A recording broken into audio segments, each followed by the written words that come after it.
Sanbonan. Ninja. I'd like to start off by acknowledging Warwick's mother, Mama Sibonge kakhulu, for gifting us with your son and what he meant to so many of us. I think just in the last few days, if you and the family were not sure, you know how much of an impact he's made in so many of our lives, in so many different ways. To Warwick's 3 boys, I think Marvin said this earlier, your father absolutely adored you. All of us knew it. He was unashamed. In a country where we speak about having present fathers and fathers who are doing their best, your dad loved you a lot, and you guys must never ever forget that. I'd like to also thank the rest of the family, all the friends, all the colleagues, and everyone who's supporting or has supported Warras in various ways. I remember when we started podcasting, telling Warras that he needs to stop vaping. My brother vapes as well. I was like, bro, we need to be fresh for our grandkids. He was like, yeah, I'm gonna.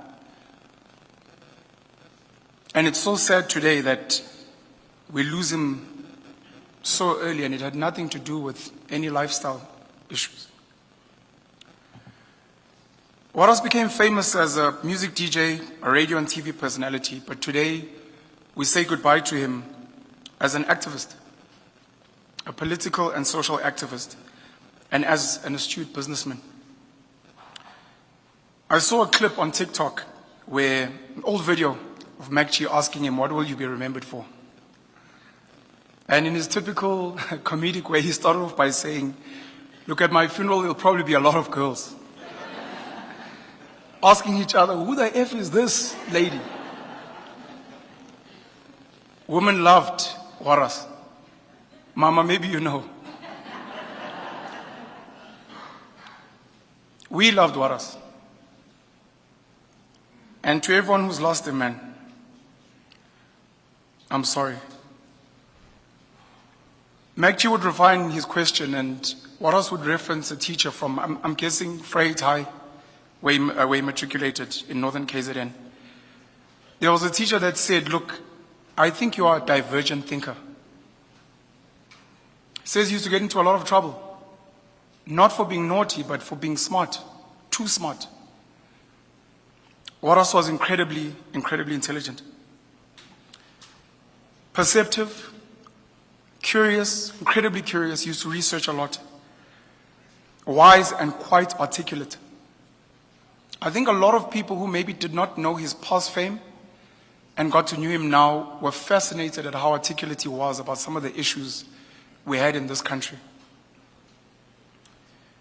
He was also a very proud Zulu man who loved umaskandi. And at times when we said, he'd emphasize, he'd say, hey, my man, I'm not a colored. Zulu. He used to love referencing his hometown, Kwapanya.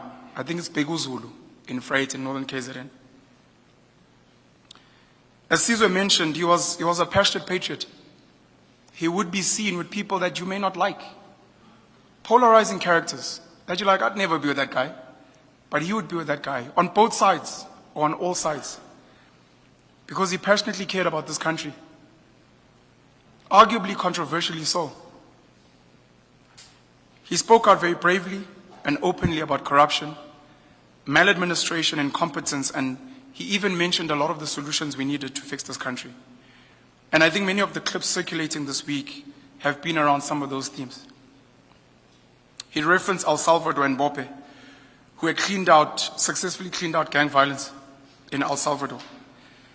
And if you look at what's happened in the Cape Flats, Nhlanhla Mkhwanazi mentioning a drug cartel, some of the political killings and other crimes in this country, including him now being a victim of these issues, you can't help but think about some of the solutions we need in this country where we're losing too many people, too many good people. Warras was a superhero, a real-life superhero. Caesar spoke about people that actually roll up their sleeves and don't just point fingers. Warras decided to put his hand up and try to fix things. Could have stayed in entertainment. Could have carried on DJing and just been the coolest guy that he was.